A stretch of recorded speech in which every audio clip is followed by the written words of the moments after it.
자, 주말에 한 네다섯 편 정도를 올리려고 했는데, 그렇게 못했어요. 어쨌든 수요일까지는 한 32페이지까지는 최대한 올려보도록 하겠습니다. 자, 이번은 28페이지. 제목이 그리스도교 논리가 아니네요. 제 오타예요, 이거. 그리스도교 윤리. 윤리에 관계돼서 풀어보도록 하겠습니다. 자, 단어는 여기. 그리스도교의 기원 및 헬레니즘과의 융합. 이렇게 돼 있어요. 근데 그리스도교에 대한 설명은 간단히 수업 시간에도 많이 했으니까 지금 한번 간단히 설명을 한번 해보고 넘어갈게요. 잘 보시면 기독교, 뭐 그리스도교라고 우리가 얘기하지만 보통 우리가 기독교라고 얘기하죠. 기독교라고 얘기하는 요 종교는 어떤 특징이 있냐면 God가 있죠. 신이에요, God. God가 있고 우리가 있어요. 우리가 있어요. 요런 상황이 만들어져 있는 게 기본적인 기독교고, 이 안에서 신이 우리를 창조하고 뭐 여러 가지 뭐 기독교에 대한 기본적인 이념이 있죠. 창조하고 사랑하시고 뭐 이런 것들이 있어서 우리들이 그런데 기본 다른 동물이나 이런 하느님이 창조하신 거와 다른 점이 있죠. 우리가 갖고 있는 특이한 다른 점이 뭐냐면 자유의지예요. 혹시 영화 중에 브루스 올마이티라고 하는 영화 본 적이 있나요? 보통 종교 시간에도 많이 보여주시던데, 브루스 올마이티라는 영화를 보면 그 주인공인 짐 캐리가 하느님을 만나죠. 모건 프리만을 만나요. 그래서 그 하느님이 그래, 그럼 내가 갖고 있는 능력을 너에게 줄 테니까 네가 하느님을 한번 해봐, 이렇게 얘기하죠. 너는 뭐든지 다 할 수 있어. 그런데 한 가지를 할 수 없어라고 얘기하는 게 뭐냐면, 사람의 마음은 네 마음대로 할 수 없어. 즉, 저 여자가 나를 사랑했으면 좋겠다, 이런 것들은 마음대로 할 수가 없는 거죠. 그게 바로 자유의지예요. 즉, 인간을 창조하는 건 하느님이지만 인간이 뭐 하는 거? 선택하고 생각하고 행동하는 건 하느님의 뜻대로 하는 게 아니고 인간의 뜻대로 할 수 있는 자유의지라는 걸 주었다고 하는 게 기본적인 기독교의 개념이죠. 그러다 보니까 우리들이 어떤 행동을 저질러요? 악행을 저지르고 잘못을 하고 이런 상황이 계속 벌어지죠. 그래서 하느님이 이대로는 안 되겠다. 내가 너희를 구원하기 위해 나의 아들인 누구를 보내주지? 예수님을 보내주죠. 그래서 이 예수님이 뭐예요? 메시아예요, 메시아. 요 예수님을 메시아라고 생각하는 게 뭐냐면 기독교와 가톨릭 뭐 요런 쪽 개념은 다 이걸 이 예수님을 메시아라고 생각하는 거예요. 우리가 생각할 때. 그런데 하느님은 우리를 창조하시고 사랑하시고 우리의 전지전능한 신인 걸 믿지만 예수님이 메시아가 아니야 라고 생각하는 게 뭐냐면 바로 유대교와 이슬람교예요. 그 실제로는 비슷하지만 요 메시아에 대한 개념이 다르기 때문에 차이가 있어요. 실제로 보면. 그래서 우리의 죄를 사하기 위해 예수님을 보내주시고 이 예수님이 돌아가시죠. 그렇죠? 돌아가시는데 왜 돌아가시죠? 우리의 모든 죄를 없애기 위해 한번 돌아가시죠. 그런데 신이니까 죽을 수가 없잖아요. 그래서 다시 뭐예요? 부활하죠. 그래서 하늘로 올라가시죠. 요걸 믿느냐라는 걸 가지고 기독교라고 판단하는 거예요. 그래서 우리는 이 메시아가 오셔서 우리의 모든 죄를 사하고 돌아가셨어요. 그리고 하늘로 다시 올라가셨다는 걸 믿으면, 그걸 뭐하면? 믿으면 뭐 할 수 있다? 천국에 갈 수 있다라고 하는 게 요 개념이에요. 기독교란 종교가 갖고 있는 기본적인 철학이 요거라고 생각하시면 돼요. 자, 기본적인 설명은 요걸로 하고 이제 나머지 부분은 가로놓기를 하면서 좀 채워보도록 하겠습니다. 그렇게 어려운 얘기는 아니거든요, 얘가. 그 기독교가 실제로는 철학적으로는 그렇게 많이 설명할 게 없어요. 예수의 유대교 비판, 어떠한 상황에서도 율법을 철저히 지켜야 한다. 이건 뭐 단지 뭐일 뿐이다? 형식일 뿐인 거죠. 실제로는 뭐가 제일 중요해요? 우리가 하느님을 믿고 예수님 우리의 메시아가 되셨다는 그런 사실을 믿는 게 중요하지, 뭘 어떻게 해야 해, 뭘 어떻게 해야 해, 이건 그렇게 중요하지 않다라는 걸 예수님이 비판하셨죠. 즉, 뭘 비판하죠? 율법 주의를 비판하죠. 그래서 유대인만이 신에게 특별히 선택받았다는 무엇? 우리만 특별해. 이게 선민 사상이거든요. 선민 사상으로부터 벗어나서 모두에 대한 무엇? 그러면 그리스도교는 가장 강조하는 게 뭐냐? 사랑이죠, 사랑. 한 글자로 하면 사랑이에요. 누가 똑같냐면 뭐 같은 레벨인지는 모르겠지만 공자님도 사랑이 중요하다고 생각하셨죠. 뭐 비슷한 개념, 비슷한 걸 강조하신 것 같아요. 자, 2번 예수의 윤리사상 보면 윤리적 삶의 근원은 인간에 대한 무엇이다? 사랑 때문이다. 그래서 예수님은 뭐 어떻다? 예수님의 사랑은 신에 대한 사랑, 이웃에 대한 사랑을 강조해서 무조건 사랑해야 된다. 누구도 적이라고 할지라도 이렇게 말씀하셨죠. 그리고 사회적 의무나 자선행위, 기도, 이웃 사랑 등의 정신이 깃들어져 있던 산상수훈이라는 강연, 뭐 지금으로 표현하면 강연 이런 걸 하셨고요. 그 다음에 이게 또 어떨 땐 같이 움직이고 어떨 땐 따로 움직이고 그래요.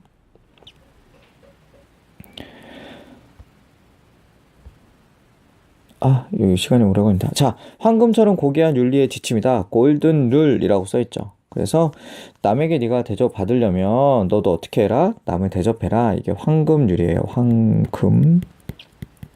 율대로 살아라. 이런 거 얘기하시죠.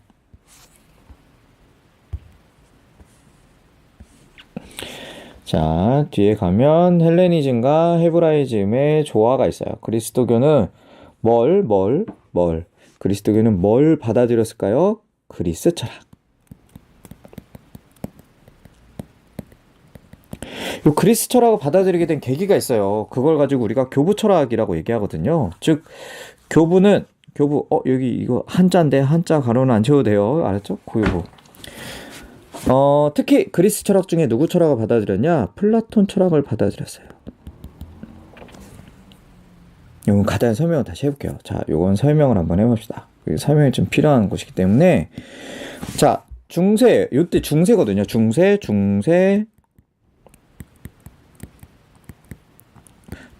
유럽을 지배한 건, 이 시대의 중세 유럽을 지배한 건 누구예요?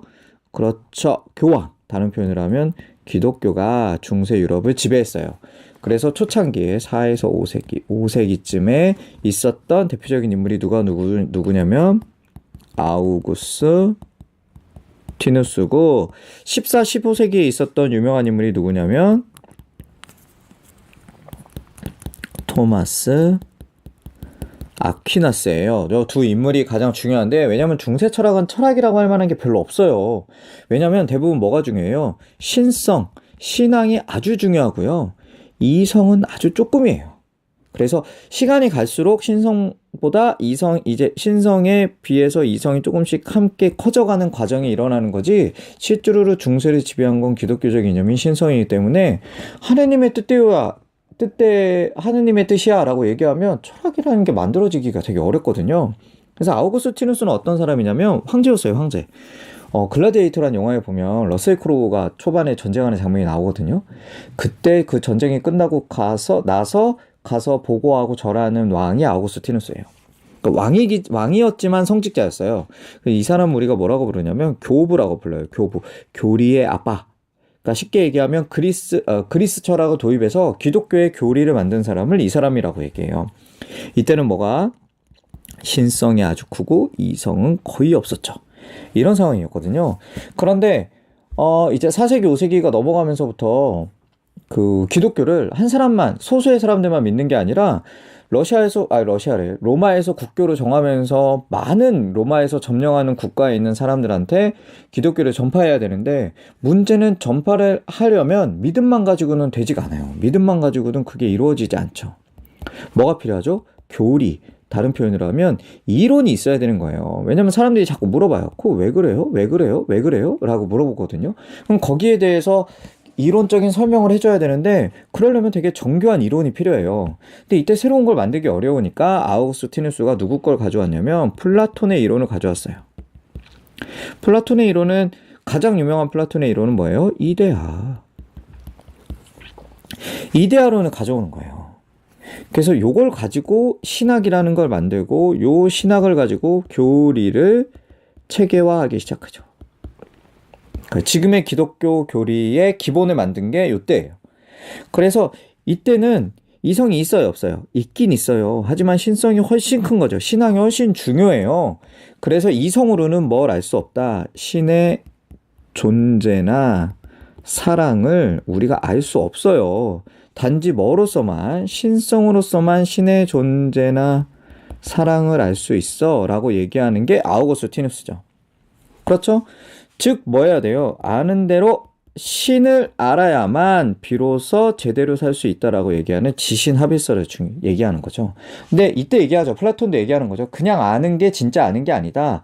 영혼의 수련을 통해서 나의 인격을 완전히 던져서 나의 이성이 완전히 신과 만나는 어떤 신앙적 체험을 해야만 그때야 비로소 뭐 할 수 있어요? 이걸 뭐라고 하냐면 실존적 만남이라고 하거든요. 이걸 해야만 비로소 내가 하느님을 접할 수 있다라고 얘기하는 게 아우구스티누스예요. 그리고 나면 이제 누가 있죠? 자, 토마스 아퀴나스 바로 설명할게요, 함께. 약 1000년 뒤에 토마스 아퀴나스가 나타났어요. 근데 토마스 아퀴나스는 역시 신성도 중요해요. 하지만 이성도 그만큼 중요하다라고 얘기한 게 토마스 아퀴나스예요. 이때 토마스 아퀴나스의 철학을 스콜라 철학이라고 하거든요. 그러면 이때는 앞에서 아우구스티누스는 누구 거 가져왔어요? 플라톤. 그래서 이 토마스 아퀴나스는 누구의 이론을 가져오냐면 아리스토텔레스의 이론을 가져와요. 아리스토텔레스는 인간이 살면서 이 세상에서 가장 중요한 궁극적인 목표가 뭐라고 그랬죠? 행복을 위해서라고 얘기했어요. 그렇죠. 근데 행복을 위해서예요. 그러면 내가 행복하게 하기 위해선 합리적 판단을 할 수 있는 중용의 덕을 가져야 한다고 얘기했죠. 그게 다른 표현을 하면 뭐예요? 합리적 이성도 매우 중요하다. 그래야 내가 행복할 수 있다. 라고 얘기하는 거거든요. 그런데 토마스 아퀴나스는 여기서 그치지 않고 우리가 행복해야 하는데 내가 그냥 뭐로만 이성을 통해서만 행복한 건 영원한 행복이다. 일시적 행복이다. 일시적 행복이다. 필연적이다. 우연적이다. 우연적이다. 그러니 이걸로는 궁극적인 행복에 달할 수 없죠. 그렇죠. 그러려면 내가 비로소 이성뿐만 아니라 무엇을 통해서 진정한 행복에 다다를 수 있다? 신을 통해서 라고 얘기하는 게 토마스 아퀴나스예요. 그래서 신을 뭐 하려고 해요? 신을 이성으로 증명하고자 노력한 게 토마스 아퀴나스예요. 그래서 인터넷 같은데 신존재 증명, 토마스 아퀴나스 신존재 증명 이렇게 쳐보면 되게 많은 사례들이 나오거든요. 그래서 이성적으로 신의 존재를 증명하려고 한 게 토마스 아퀴나스고 그 일시적 우연적 행복만 가질 수 있는 이성이 아니라 이성을 통해서 일시적 우연적 행복을 갖는 게 궁극적 목표가 아니라 신을 통해서 궁극적인 행복을 가질 수 있는데 이때 가장 중요한 건 뭐다? 역시 믿음 소망 중에 사랑이에요. 사랑. 신의 사랑을 통해서만 우리는 비로소 어떤 행복? 일시적 우연적 행복이 아니고 필연적 영원한 행복을 가질 수 있어요 라고 얘기하는 게 토마스 아퀴나스예요. 자, 이제 설명을 했고요. 이제 프린트로 넘어가서 풀어봅시다. 아우구스티누스 하면 딱 생각해야 되는 게 누구 이론을 갖고 왔다? 플라톤의 이론을 갖고 왔다 라고 생각하시면 돼요. 그래서 영원하고 완전한 존재인 누구와 신과 하나가 될 때 비로소 나는 참된 행복을 가질 수 있고 그래서야 비록 나의 영혼을 완전히 던져야만 진정한 신을 만날 수 있다. 이런 것들을 얘기하고 있고요. 아퀴나스가 나타나면서부터 스콜라 철학이 등장하거든요. 자, 넘어가서 보면 자, 여기에선 이제 뭐가 나타나기 시작하죠? 이성이 나타나기 시작하죠. 그러니까 서로 대결하는 게 아니고 이성이 완전히 무시되는 게 아니에요. 이성도 중요하다. 그래서 이성의 신의 존재를 뭘로? 이성적으로 증명하고자 노력했다. 그러면 누구예요? 토마스 아퀴나스. 그래서 진정한 무엇은 행복은 도덕적 통으로 통해 얻어지는 일시적인 게 아니고 뭐를 통해서만 신을 통해서만 진정한 행복을 가질 수 있다라고 얘기한 게 이 당시에 토마스 아퀴나스예요. 여러분도 잘 알고 있다시피 기독교 자체가 만들어졌다가 그러니까 가톨릭이죠. 분명히 얘기하면 좀 구분해서 얘기하면 가톨릭인데 가톨릭이 만들어지고 나서 요게 부패하기 시작하죠. 1000년의 중세 그 시간이 지나면서 왜 신이 있고요. 우리가 있는데 우리는 신을 직접 만날 수 없어요. 그러면 중간자적 역할을 해야 하는 사람이 있거든요. 이 사람들이 성직자죠. 근데 이 사람들이 부패하기 시작하는 거예요. 이때 되게 중요했어요. 왜냐면 그때의 대부분의 성경은 그냥 하느님이 내려주신 말씀은 성경이잖아요. 근데 이때의 성경은 다 라틴어로 써 있어. 라틴어로 써 있으니까 사람들이 읽을 수가 없는 거예요. 우리가 성경이 막 불어로 써 있으면 읽을 수가 없잖아요. 그럼 어디에 가야만 이 성경을 읽어주느냐? 성당에 가야만, 교회에 가야만 신부님이 읽어주시는 거예요. 신부님이 성경의 한 구절을 읽어주고 그거에 대해서 설명해 주니까 정말 중간자적인 역할을 하는 성직자가 없으면 하느님을 접할 수가 없는 세상이 돼 있는 거죠. 그래서 마틴 루터가 이때 무슨 일을 하냐면, 그런데 그 사람들이 부패하니까 이 사람들이 필요하지 않아. 그런데 이 사람들이 없이 우리가 진정하게 신의 성서를 통해서, 성경을 통해서 신을 만나려면 우리가 직접 성경을 읽을 수 있어야 되죠. 그래서 루터라는 사람이 독일 사람인데, 그래서 어떻게 하냐면 성경을 독일어로 번역해요.